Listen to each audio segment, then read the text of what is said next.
Right. So for our final speaker in this track, we have Joel Pigg. Joel is combining his Texas A&M AgriLife Extension Service experience and the Real Edwards Conservation and Reclamation District experience in his position as the Texas Well Owner Network Coordinator. He is very, very knowledgeable. Y'all are in for a treat. He's always a very entertaining speaker. So y'all please help me in welcoming Joel Pigg.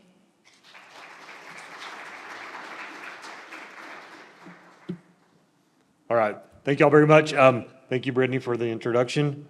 This is going to be Water Well 101 basics. So this is probably below the level of most of y'all. It's going to be some stuff that I see coming from the perspective of coming into a groundwater district, a county where we have lots of transplants. We've got folks moving out of Houston, San Antonio into, let's just say, Real County, into Rock Springs, into those areas. They have water or been on a public water supply their whole life. They move into a rural region, have a water well on the property, and do not know what that means. So we're going to go really, really basic.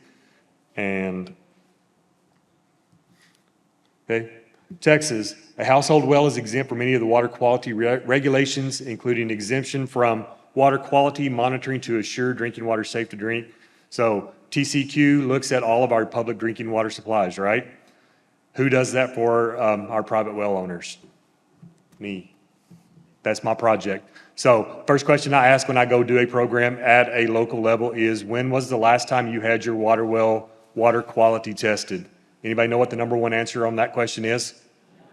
I have never tested it. I've lived on this property since 1973. The water still tastes the same as it did the day we drilled the well. I don't need to do this, okay? Keep in mind, everything that we're looking at, the color, odor, taste of this well water, it's all colorless, odorless, tasteless. Nothing that we are testing for drinking water standards. We know that it's there. So until you test it, you don't know, and we have to explain that as a groundwater community to well owners so that they understand that. Okay, basic. What is an aquifer? You'd be surprised that most people do not know what an aquifer is, right, Jennifer? Okay, aquifer, saturated bed formation, group of formations which yield water in sufficient quantity to be of consequence. And that's an interesting definition. Aquitard, favorite word, favorite definition for fourth grade students when you talk about water in the schools. Aquitard is a geologic media that cannot yield water or yield an appreciable amount of water for use. Okay, so if you live in the Post Oak Savannah groundwater district, you have ample supply of water. If you move from the Post Oak Savannah to Rock Springs, Texas and had a well, you're going to say, what is this? I cannot live here. Average well in Post Oak Savannah is probably 15 to 20 gallons per minute. Average well in Real Edwards is 3 to 5 gallons per minute.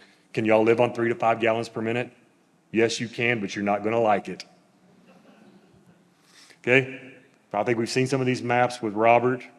9 major, 21 minor aquifers, 3 to 4 billion acre feet of water underneath the state of Texas. People don't know what an acre foot is either, so when you start talking acre feet, they give you that blank look. We always have to define that term for our folks whenever they go to our educational meetings.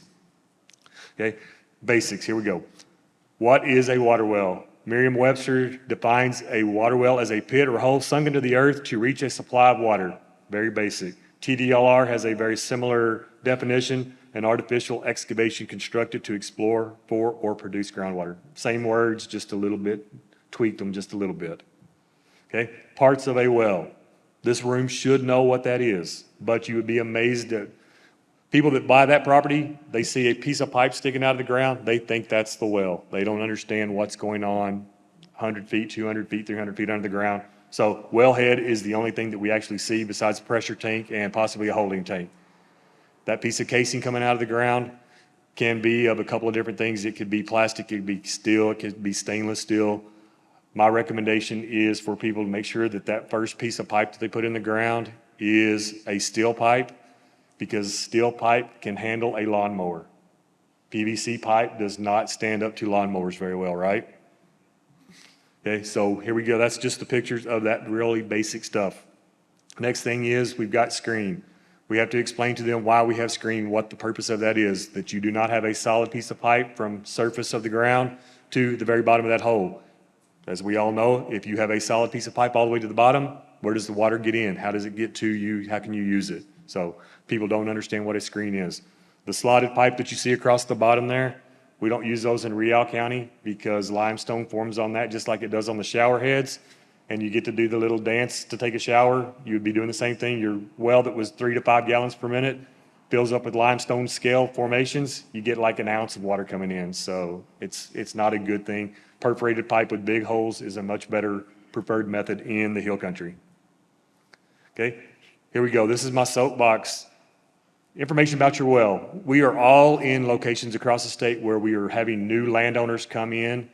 They are changing our landmarks. Back in my days, whenever I grew up in the South Plains, we used landmarks to go from point A to point B. We cannot do that anymore because as new landowners are coming in, they are changing our landmarks, right? All across the state. People come in, cut down trees, paint barns, build fences, do crazy things across the property. So landmarks are not what we have anymore.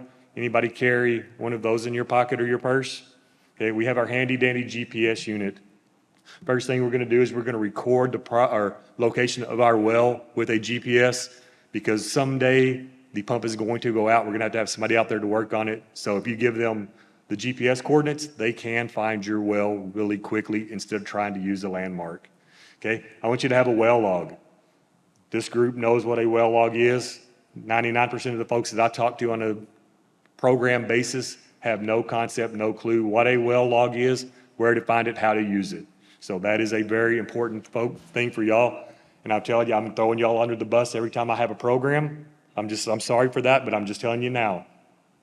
Whenever they come in and start asking questions, I tell them, go to your local groundwater conservation district. They have copies of well logs. They will help you find those if you don't have it. So I'm sorry that I tell them that about y'all, but y'all are a great resource for folks to go out and find. Okay, we all know what a well log looks like, right? This is a very old one from Rial County in 2004. So we know that we can find those on that Water Development Board website that I'm on regularly, just like y'all are in this room. First thing at the top of the page, it does tell us the county that it's in. It does give us those GPS coordinates. It tells us the date that this one was drilled. It gives us that geology from ground surface to the bottom of this hole. This one is in Rial County, 627 feet. This is an exception to the rule. Typical well in Rial County is 300 foot. If you look at the yield on this one down there, about 3/4 of the way on the left, it says this one is 60 gallons per minute. I don't know where this well is at, but this is unheard of for Rial County, I can promise you. Okay, very bottom of this is our favorite group of people that we work with, is that set of drillers.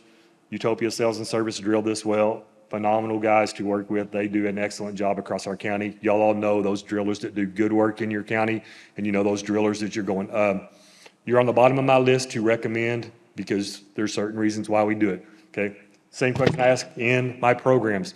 What are well drillers really, really good at? What do y'all think? Well, y'all know. What are they good at? Y'all are too quiet. Y'all are not a good crowd. Come on. Okay, well drillers are really good at drilling wells.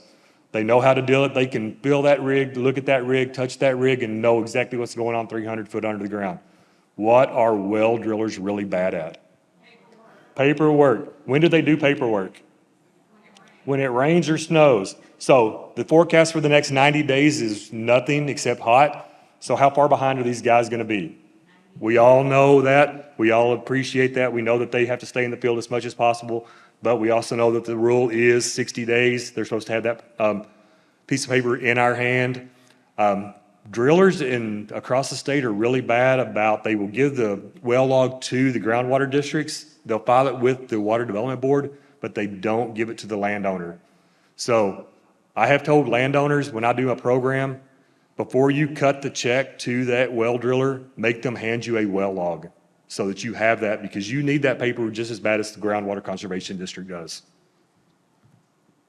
Okay, we've all seen this website. We all probably use it pretty regular, right? Now, I'm going to talk about this one. So we see New Mexico, Oklahoma, Louisiana. It's kind of got a white and a green tinge. Texas has got that other color. I'm not going to say that out loud because it's in my contract. I can't say that color. So as we pull in the map a little bit tighter, we know that we can get to this website. Anything that was drilled from about mid-2000s till today, the well log should be on this site. And if y'all don't use this site, find it, use it, bookmark it, because it is very, very useful. If you click on the little blue hyperlink at the top, it's going to take you to a well log. It's got the tracking number, it's got the county where it was drilled, it's got GPS coordinates, it tells us the diameter, it tells us the depth of this well, it tells us what the yield is, everything that's important. Again, I think people need to know this. And the reason I think landowners need to know it, because at some point their pump is going to go out. If you don't know how deep your water is, you don't know where the bottom of your well is, you may be taken advantage of. You get up there around Oklahoma, Louisiana, there's a few of those folks that can kind of cross state lines that would work on wells that may not be reputable. And you know who some of those guys are around. And if you don't know where the water level is in your well, you don't know how deep it is, you're going to be paying extra for pieces and parts that they don't put back in your well that they're using on their brother-in-law's well this weekend. So take it, know what you can about your well, because it is very important information to know. Realize also, like we talked about a while ago, that just because when you drilled your well in 2004 and it said it would do 60 gallons per minute yield, 25 years later, 20 years later, those wells are not going to produce what they did the day they were drilled, because we've got 15 new neighbors in that area and those water tables have dropped. So we're not going to have near the yield. If you do have it, you are very fortunate, and keep praying and keep doing what you're doing, because hopefully it stays that way for you. Okay. Minimum well qualifications. We want to make sure that we are 50 foot off those property lines. Some of your districts have rules that have been tweaked beyond this. This is state rules, state guidelines. Most of the districts do use these guidelines. So 50 feet off of our property lines, that means if everything was perfect across the state, we would have a minimum of 100 foot separation between every well. Okay, 50 foot off that. We want to make sure we are 50 feet off of from our wellhead to the septic system. Okay, Brittany doesn't know anything about topography. It's all flat out there where she's at, pretty much. Okay, in the hill country, do we want our well or our septic system on the higher point of our property? Okay, we want the well higher. If we can get our elevation on our septic a little bit lower, why is that? What flows downhill? Everything. So we want to make sure that the septic is a little bit lower, if at all possible. Okay, we want to also make sure we have about 100 foot separation from our wellhead to our leach lines or our drain field. And remember that the drain field is not the garden and it is not the parking lot, because those lines do crush and get broken very easily. We don't want to park the tractor on it. We don't want to park the vehicles on it, because that will mess with the way our septic system functions and keep it not going properly. Okay, we also want to make sure that we are about 150 feet away from pet shelters, livestock, feed storage, pesticide storage. How many of y'all have gone into some of these well houses and seen the wellhead there and seen the paint cans, the pesticide cans, the fertilizer bags? We've all seen it. We all know that it happens. Encourage those folks within your community, within your district, to put the feed sacks and the paint cans and everything in the other barn, not right there on top of your wellhead. Okay, notice this picture with the dog in the bottom corner here. See the wellhead? Jennifer, isn't that a great picture? So if you could get up here and look at this picture really close, where the cap's at, you can see a little bit of an air gap on this picture. So if this is our little dog and this is our water well, or our other water well, our reserve, if he's doing his business, what's happening? Hopefully the well we're using at the house is a little bit north and a little bit west of this well. Otherwise, we've got contamination problems. The other picture, how long does PVC pipe last whenever it is out exposed to the sun, Andy? Forever? Not very long. So if we've got an old set of cows out here in this pasture, and that PVC's been out there for a summer, a couple of summers, what's she looking for a place to do? She's going to go up there and rub against that pipe every time she gets a chance. PVC pipe that's been out there for a while, she's going to break the pipe off. We've got no cap on that well. We've got contamination issues happening quickly. So this is not another ideal situation. I like to show you pictures of things not to do. Okay, so my soapbox when I do my program is to tell people to get a folder put together at the house, get a copy of your well log, get a copy of the information I give you for the well screening with your water quality information, get that repair, maintenance information, put it in a folder. When you sell the property, throw it on the bar at the house, walk out, leave it for the next people. If you buy a piece of property that has a well on it, tell your realtor to ask those people for that information. Because wouldn't it be nice to have it instead of having to go digging for it? So ask for well information if you know that there's a well on the property. The other thing I'm going to tell you is when your kids or grandkids come to visit you next time, show them how to use the well. Show them what the valves do. Show them where the reset button's at. Show them how to use all that stuff, because the only thing they know is I go in the bathroom, turn the sink on, and the water comes on.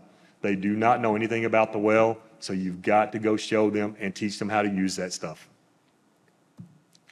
Okay, there's my favorite picture, the one at the bottom. Wellhead is right there by that silver pressure tank. Notice the gas can, if it falls off the trash bag, right onto our wellhead. So, you know, a liquid going into that, it doesn't matter how well you've got it sealed, there's probably a little bit of a gap somewhere, right, Andy? So we could have contamination issues happening really quick.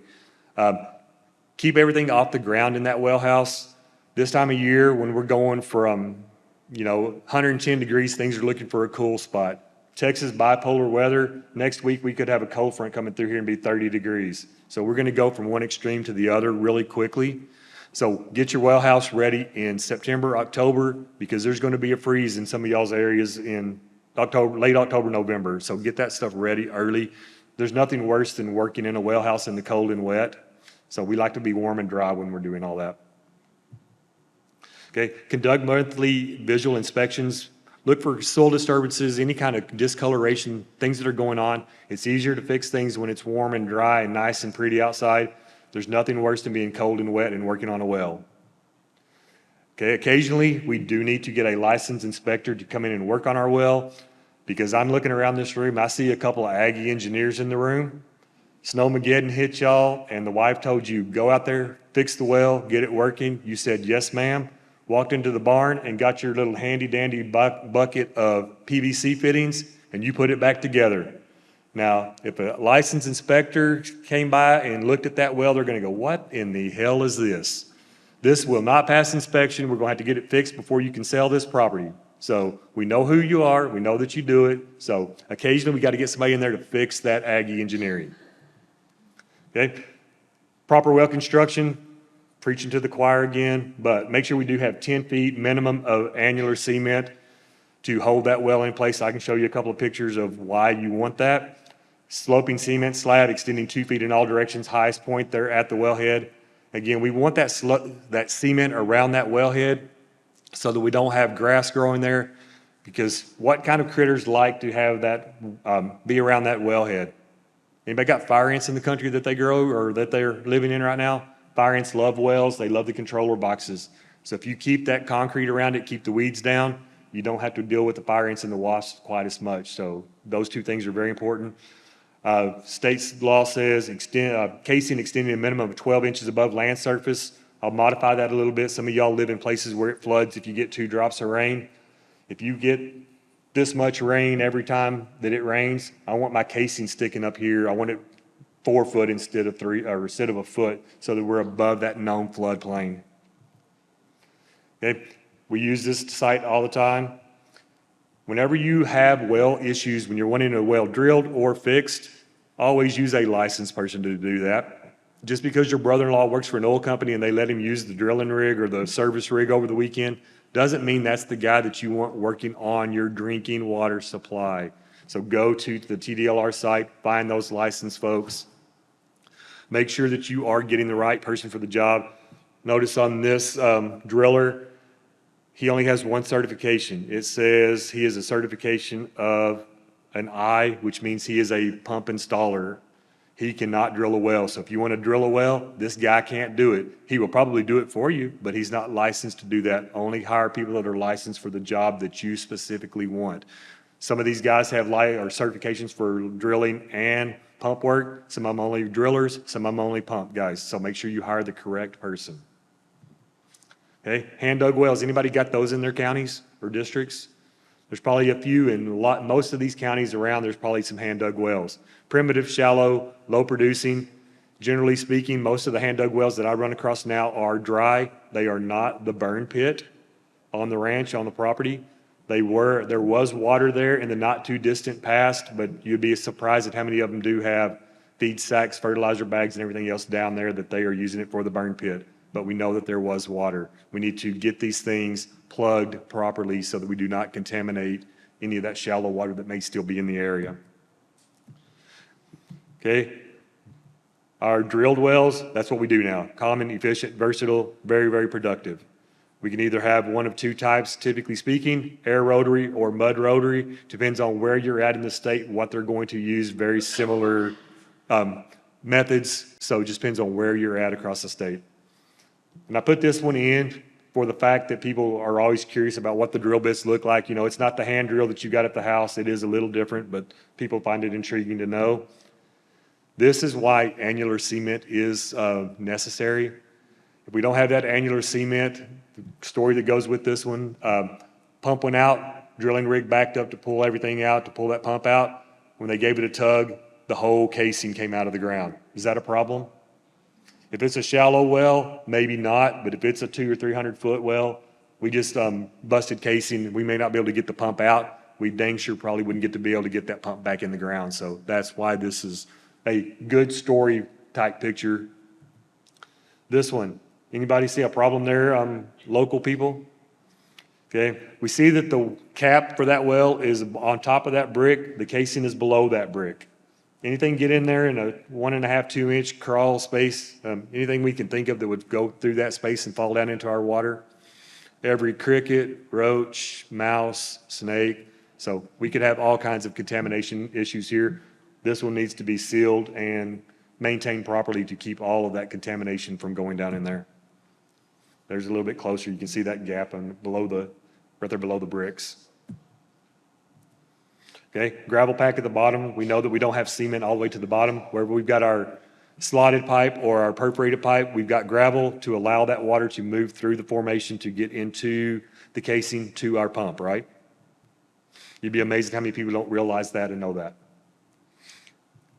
Okay, pumps, we've got, for our shallow wells, we've got the one on the right-hand side.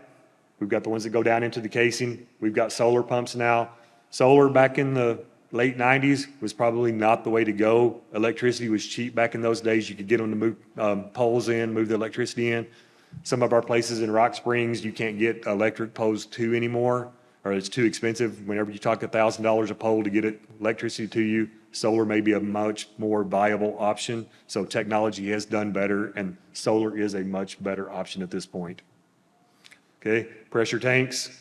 We've all got those. People don't understand how a pressure tank works either. So pictures are worth 1,000 words. We talk about pressure tanks whenever I do the program, just so we understand and know what that is, why they've got it, what's the reasoning. Pressure switches, storage tanks in Rial County, Edwards County. Most wells have a storage tank so that you can actually flush the toilets, take the shower, and do the laundry. So we have to have that extra stored water before we can do all that. Low yielding wells, there we go. The picture, that's what, I told you a while ago. In Rial County, those screens get filled up with the limestone formations. So that's what happens. Can that be fixed? Do y'all think? Okay, so whenever we have wells maintenance done out in the hill country, out in that area, what I would tell the people is once they get the pump out of the way, take your well, pour muriatic acid down there. They've got a tool that goes onto their drilling rig or onto that maintenance rig. Looks like a bottle brush. They put it in there, can kind of swirl it, swish it up and down. They can knock that stuff loose. Then they need to jet the well to get all that stuff out of the way, but it can be cleaned up, realizing though that it will come back. It's not a permanent fix, because whenever they put it in there, it was new and fresh, it will come back and that scale will build back up. Anybody got iron or manganese in their counties or districts? There's a few of y'all around. Anybody got hydrogen sulfide in your district? We got lots of that around the state as well. So really not bad things, but our wives don't like red or brown porcelain, and none of us like the rotten egg smell coming up the pipe. So very, very common issues across the state. Those are very common questions that I get nearly every meeting that I do. Okay, and with that, I can't believe I actually covered all 40 slides, so I talk way too fast.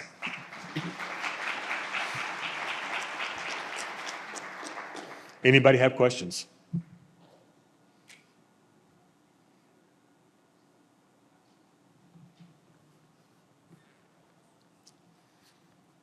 So anything special with telescoping wells?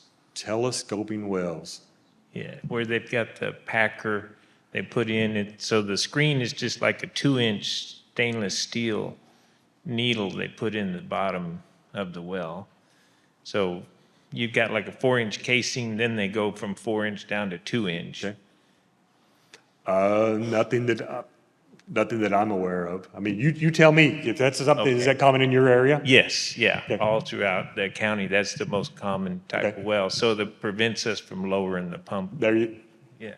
okay, and so just on that note, one thing I would tell you to make sure in your district, with your people, is know where the bottom of that hole is at and never let your pump people put the pump at the bottom of the hole. So that would keep you from doing that. And why is that? Why do we not want the pump at the bottom of the hole? We got too much trash. There's dust, there's trash, there's different things that can fall down in that hole. So the more trash we get in there, the more likely we are to burn that pump up and have to get maintenance guys back out there. I saw your hand back here in the back. I get a lot of phone calls, I was telling you earlier, from people with residential, what do you do when they don't, they're old, but they can't get a state well for whatever reason, it's not well on the state. Okay, so the question is, they can't find their well report on any of the state information. So like I say, what I do, the first thing I'm going to tell people whenever they come to my meetings is we talk a lot about well logs.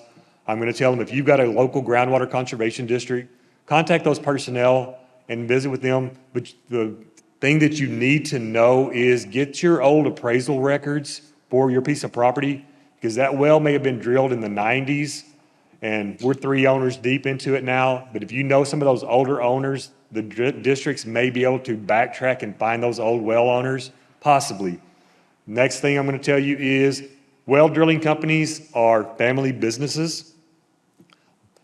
Grandpa started it in the 60s, son did it in the 80s, grandson's doing it in the 2010s, 2020s. They keep records. They don't throw anything away. They don't like to go digging for those records, but there's a file cabinet in the back room that they've got that stuff. If you're really nice to them, they may go dig it, or if you know the secretary for that office, they may help you out. So groundwater district, talk to those drillers. If you've got old windmills, survey your windmill. Look inside the legs on those stands. They take notes. There's all kinds of things written in pencil inside there. Look and dig on every one of the slabs around every windmill I've ever been around. There's a date when that well was drilled and when that windmill was put up. So always inspect that stuff really, really closely. First website I'm going to go to as far as looking for well logs is the Water Development site. And it's got stuff from early 2000s till today. I'm going to also go to the Texas Commission on Environmental Quality website. It's not user-friendly to find well logs, but there is a ton of information there. You've got to know, pull that map up really, really close till you see grid numbers on it.